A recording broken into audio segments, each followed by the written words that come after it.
Assalamualaikum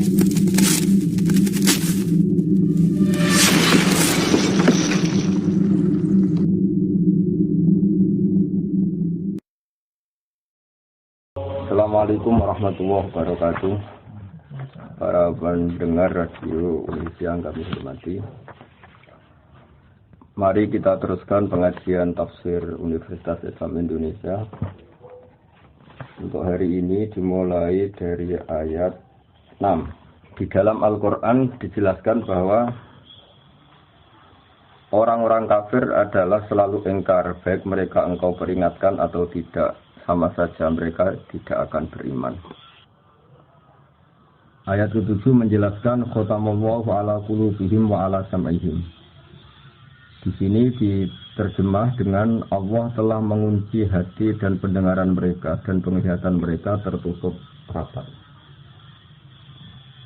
Para pendengar yang kami hormati, tentu ini bagian dari kategori orang kafir. Ada orang kafir tertentu yang karena angkuhnya, karena cueknya terhadap kebenaran, sehingga dihukum Allah dengan dikunci hati dan pendengaran mereka.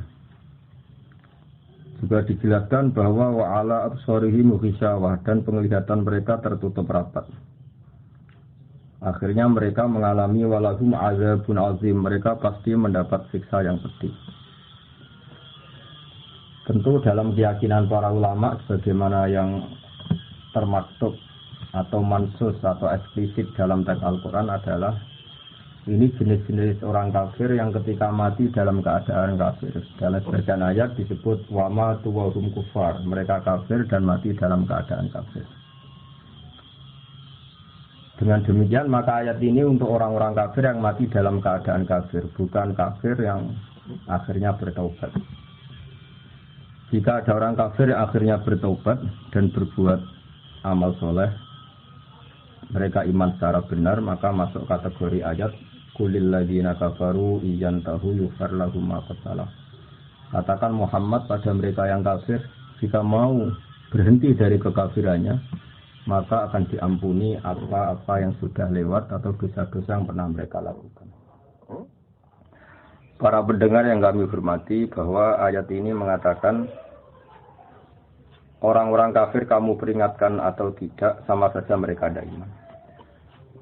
Meskipun ini satu kejadian atau satu fakta, satu kategori yang faktual di antara orang-orang kafir, yaitu diperingatkan apa tidak diperingatkan tetap tidak iman.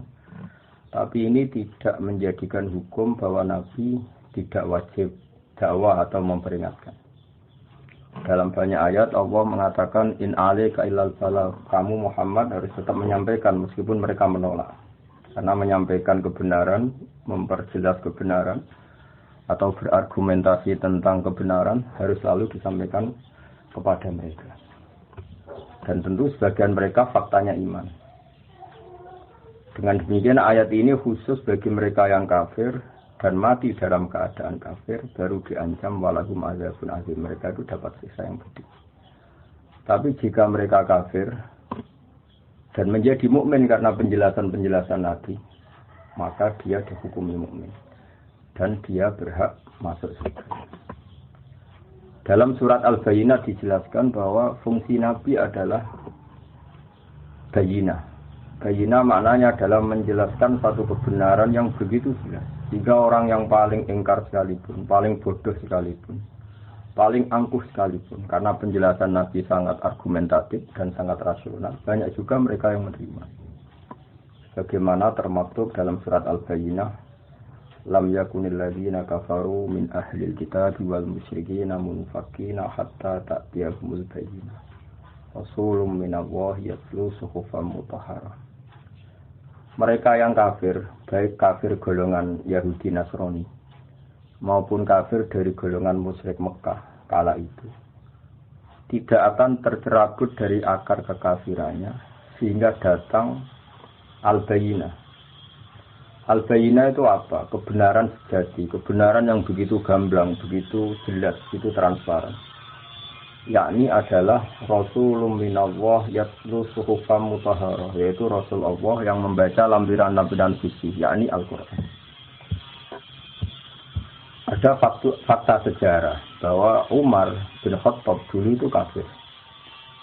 Dia dikenal dengan preman pasar ukat. Dia dengan lantang mau membunuh Rasulullah. Ketika di tengah perjalanan, Umar ketemu sama temannya. Dia ditanya, mau kemana kamu Umar? Mau bunuh Muhammad karena dia sudah bikin agama yang baru. Lalu kata temannya tadi, kenapa kamu membunuh Muhammad sementara saudari kamu, saudara putri kamu juga sudah mengikuti Muhammad? Lalu Umar berbalik arah mencari adiknya. Kemudian setelah ketemu adiknya, ternyata adiknya baru mengkaji surat Toha bersama suaminya. Ketika Umar datang dan mendengar surat Toha tadi, yang diantaranya dikatakan ada wahyu, Toha ma anzalna alaikal Qur'ana litasqa illa tazkiratal liman yakhsha. Muhammad, kamu saya turunkan Al-Quran kepada kamu ini bukan untuk kamu celaka. Quran turun kepada kamu hanya untuk sebagai peringatan liman yakhsha, bagi mereka yang punya rasa takut kepada Allah Subhanahu wa taala. Kenapa Allah perlu ditakuti? Karena Allah adalah zat yang mempunyai langit bumi, yang menguasai alam raya. Sebab itu diistilahkan dalam Al-Qur'an tanzilam mimman khalaqal arda was samawati al-ula. Lalu ketika Umar mendengar ayat ini, dia tahu dan dia berkomentar, ma hadza min qaulil bashar, enggak mungkin karangan manusia seperti ini. Akhirnya dia iman. Lalu setelah iman, mencari Rasulullah dan ketemu di rumahnya Zaid bin Arqam. Kemudian dikenal sebagai tanggal kejayaan Islam karena saat itu Umar masuk Islam. Dengan fakta-fakta seperti ini, maka ayat 5, ayat 6 dan ayat 7 adalah khusus orang-orang kafir yang mati dalam keadaan kafir.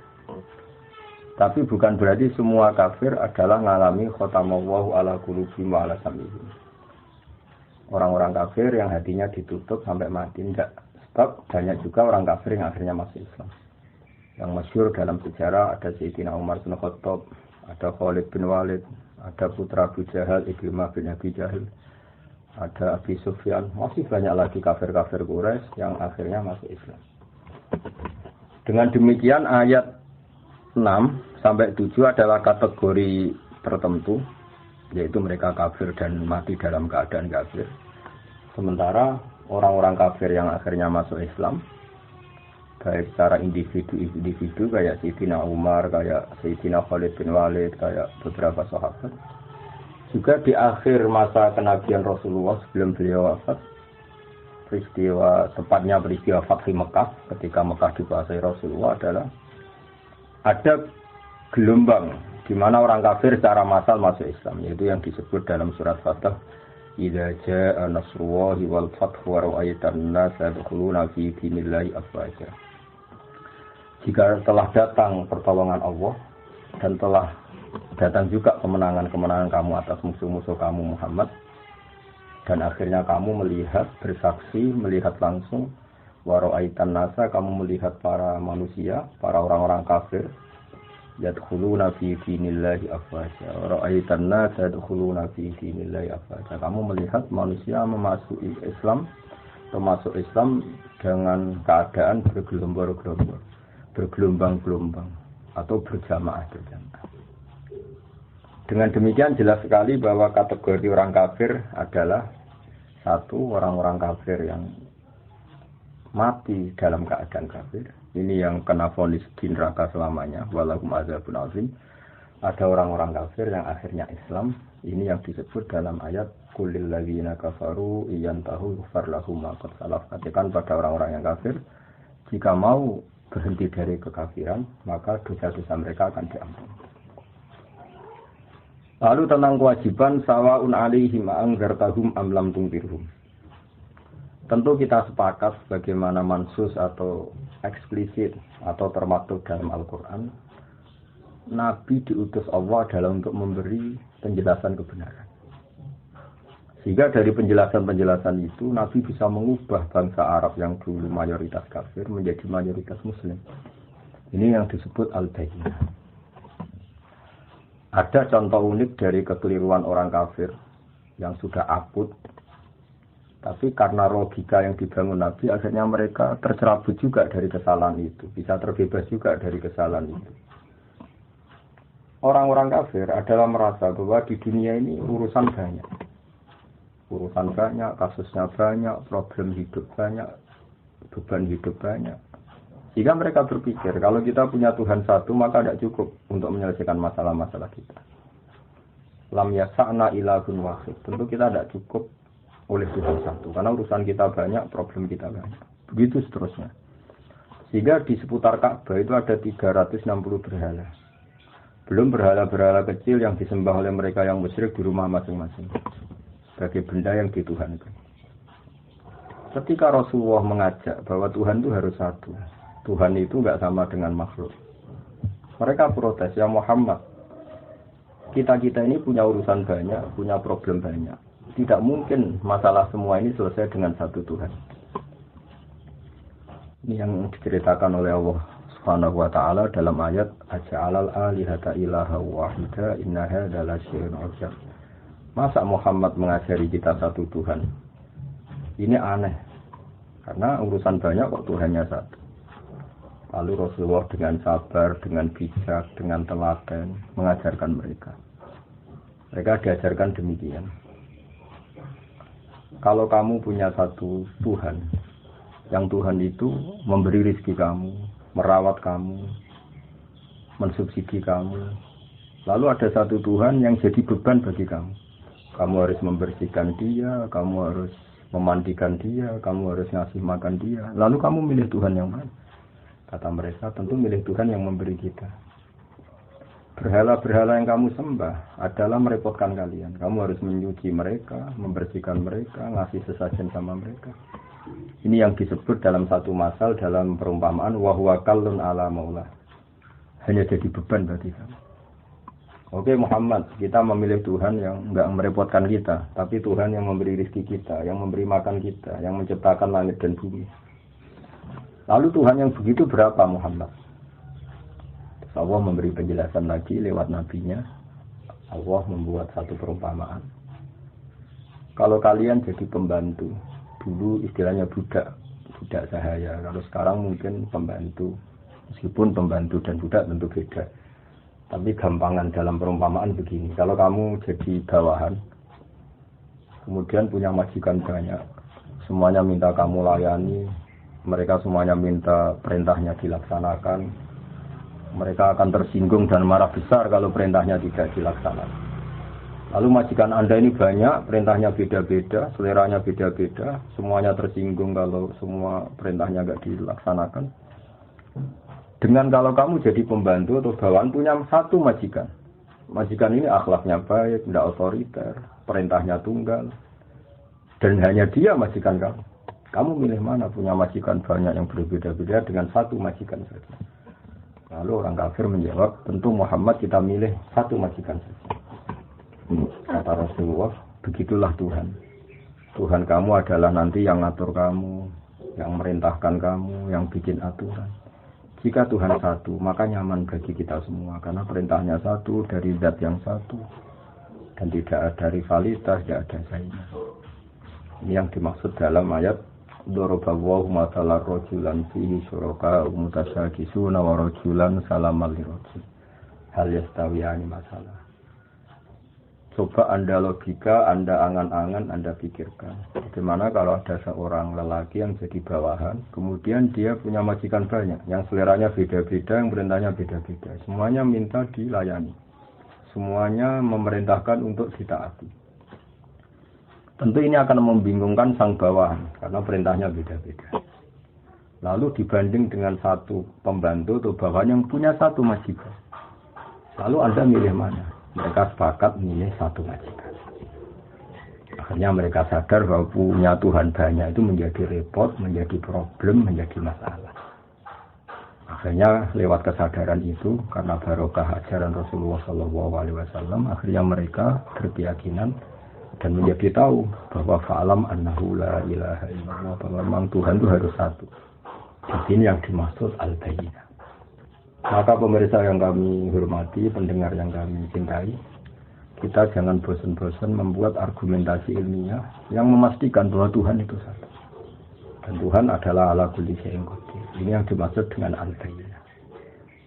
Satu kejelasan, satu kebenaran yang begitu gamblang, begitu jelas, sampai semua orang itu menjadi tahu. Ketika kebenaran begitu jelas, begitu gamblang, oleh logika yang paling sederhana sampai logika yang paling serius, ini disebut al-bayyinah. Sebab itu Allah mengajari semua nabi adalah dengan hujjah, argumentasi ilmiah. Maka dalam banyak ayat disebut wa tilka hujjatuna atainaha Ibrahim ala qaum. Ada keyakinan orang kafir saat Nabi Ibrahim bahwa berhala itu memberi manfaat. Mereka menyembahnya, mereka memberi sesajen, mereka memuja-muja. Suatu saat di hari besar mereka, semuanya paginya mau datang ke berhala itu di satu area khusus. Lalu malamnya sebelum ada acara, Nabi Ibrahim memangkas semua berhala-berhala kecil dan kapaknya dicalonkan sama berhala paling besar. Lalu paginya geger, mereka akhirnya lewat identifikasi sosial, akhirnya tahu bahwa pasti pelakunya Ibrahim, karena selama ini yang menentang kita nyembah berhala itu Ibrahim. Ditanyalah Ibrahim, kamu yang memotongi berhala-berhala kecil ini? Kata Ibrahim, tidak. Tentu yang motongi yang bawa kapak. Kata mereka, ini hanya berhala, gak mungkin bisa motongi, bisa merusak berhala-berhala kecil. Nah, di sini logika mereka kelihatan keliru. Kalau kamu yakin gak bisa motongi berhala-berhala kecil, kenapa kamu yakin dia Tuhan? Tuhan itu harusnya bisa melakukan sesuatu, bisa berikhtiar, bisa membuat langit bumi, macam-macam. Ini hanya berhala. Akhirnya mereka sadar bahwa mereka salah. Ini yang disebut hujjah. Begitu para pendengar yang kami hormati, kita jangan bosan punya logika-logika atau argumentasi ilmiah yang menjadikan umat manusia selalu dalam keadaan tauhid. Ini penting karena iman hanya murni keturunan misalnya atau kultural setempat, ini masih rawan untuk diombang-ambing oleh fitnah atau oleh cobaan-cobaan non-muslim. Tapi kalau iman dengan argumentasi ilmiah yang kuat, insya Allah, kalaupun kita hidup di Eropa, di Amerika, di negara mana saja, kalau tauhidnya kuat dengan argumentasi yang al-bayyinah, maka iman ini insya Allah terjaga.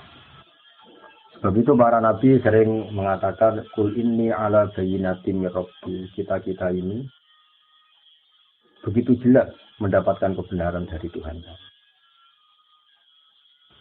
Ada kisah unik zaman kafir Quraisy. Ada seseorang yang malam-malam memuja-muja berhalanya. Kemudian pas dia memuja-muja berhalanya, kebetulan saat itu ada seekor luwak mengencingi kepala berhala itu. Maka dia kaget, terus si menyembah tadi bilang, Ailahun yabulu alaihi sa'laban. Masa ini Tuhan kok dikencingi luwak? Terus dia sadar dari itu. Sehingga hikmat kami para pendengar bahwa latihlah terus logika beriman. Logika bahwa Allah satu, Tuhan satu. Sebab ini satu logika yang paling final. Logika yang paling final dan paling mudah diterima oleh akal sehat.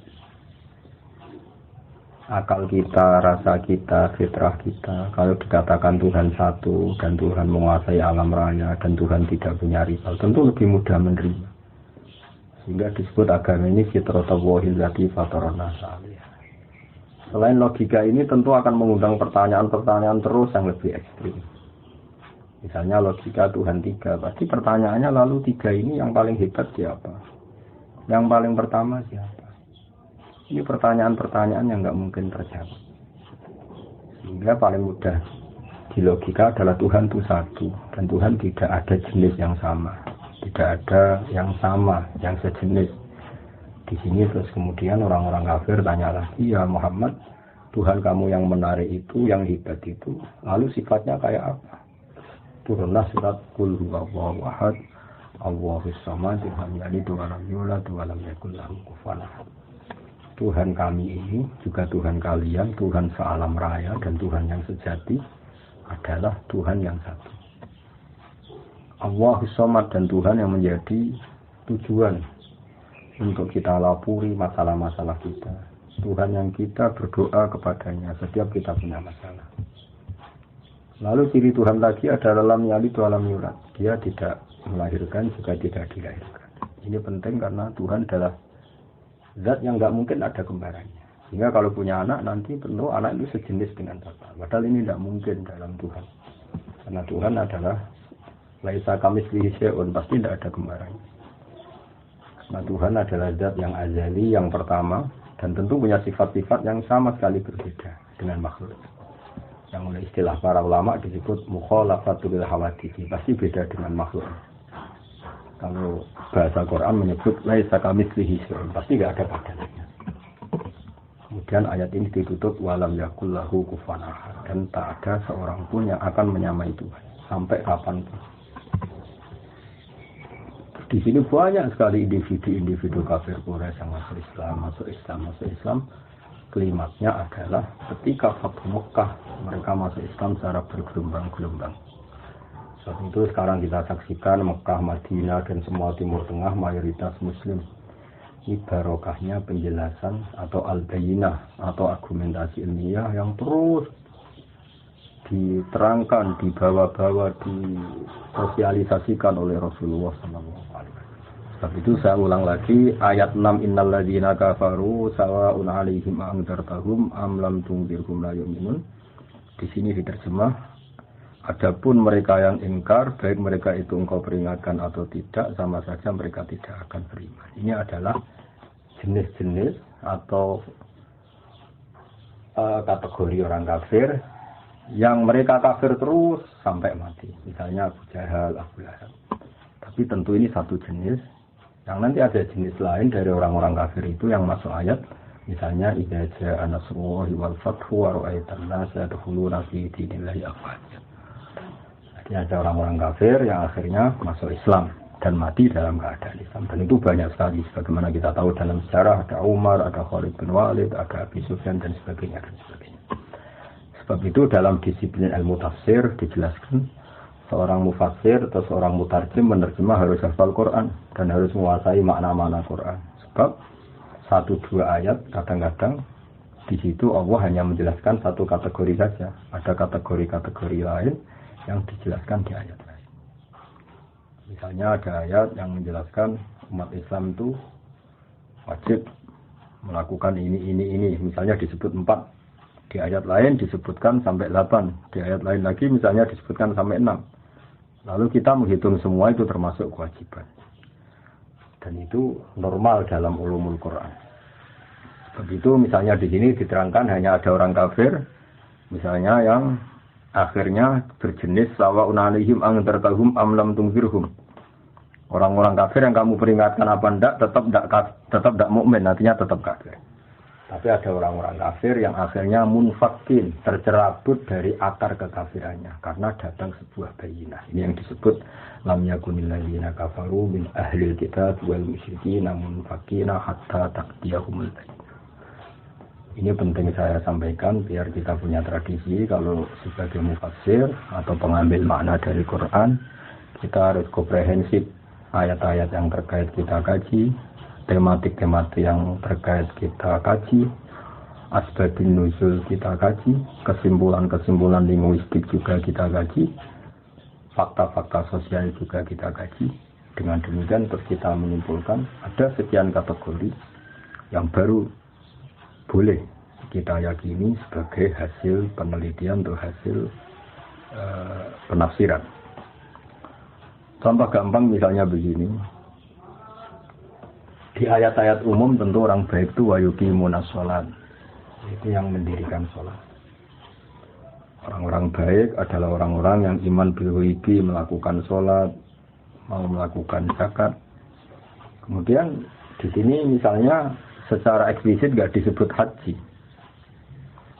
Tapi nanti di ayat lain jelas di antara rukun Islam misalnya kita kena khitab, kena aturan wa atimul hajja wal umrata lillah. Atau misalnya di ayat lain dijelaskan walillahi 'alan nasi hajjul baiti man istata'a ilaihi sabila. Kamu ini kalau mampu wajib haji misalnya. Nah, kenapa ini di ayat yang berbeda? Karena memang Quran turun itu dalam durasi waktu 23 tahun. Ada masa di periode-periode Mekah Rasulullah hanya menjelaskan argumentasi tauhid. Makanya ini disebut ayat-ayat Makkiyah atau surat-surat Makkiyah. Kemudian di Madaniyah karena Islam sudah mapan, kemudian kewajiban-kewajiban Islam diterangkan secara eksplisit. Mulai zakat, bahkan kadarnya, nisabnya, aturannya, bahkan mustahiknya, siapa yang berhak menerima zakat, misalnya innamas shadaqatu lil fuqara dan seterusnya. Sehingga justru di antara mukjizat Quran, tingkat kesusastraan Quran adalah menjelaskan itu sesuai konteks. Sebab itu kita tidak bisa menyimpulkan satu Quran tanpa Anda harus hafal dulu semua. Kalau tidak, kamu harus mengikuti ulama yang hafal, yang ahli tafsir. Karena ayat ini menjadi komprehensif, menjadi lengkap pemaknanya setelah kita memperbandingkannya. Misalnya tadi di awal Baqarah belum dijelaskan kewajiban haji. Tapi nanti di awal juz 4 misalnya ada kata-kata walillahi 'alan nasi hajjul baiti man istata'a ilaihi sabila. Di ayat lain sampai dijelaskan cara berhaji. Misalnya kamu harus begini, kalau haji itu ada kemungkinan ifrad, tamattu, qiran. Kalau tamattu aturannya faman tamatta'a bil umrati ilal haji famastaysara minal hadi dan sebagainya dan sebagainya. Dengan warning dari saya demikian, saya mohon sekali bahwa ulumul Quran adalah ilmu yang sangat sensitif, yang sangat peka, karena Quran adalah kitab suci, panutan umat Islam.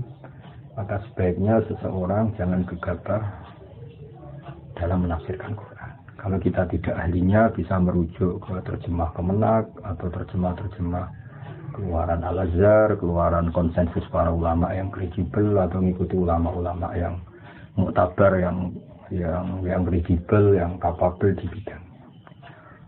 Saya kira untuk pertemuan ini kami anggap cukup, dan insya Allah pada pertemuan berikutnya mulai ayat 8 yaitu Allah menerangkan tentang sifat-sifat orang munafik yang dimulai dari ayat wa minan nasi may yaqulu amanna billahi wa bil yaumil akhir wa ma hum bimumin.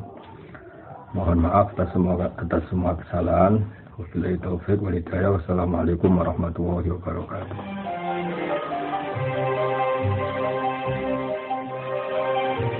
Demikian tafsir UII bersama Kiai Haji Ahmad Bahaudin Nur Salim, pengasuh Pondok Pesantren Tahfizul Quran Rembang. Beliau juga merupakan mitra Profesor Zaini Dahlan MA dalam penyusunan Quran Karim dan terjemahan artinya Universitas Islam Indonesia.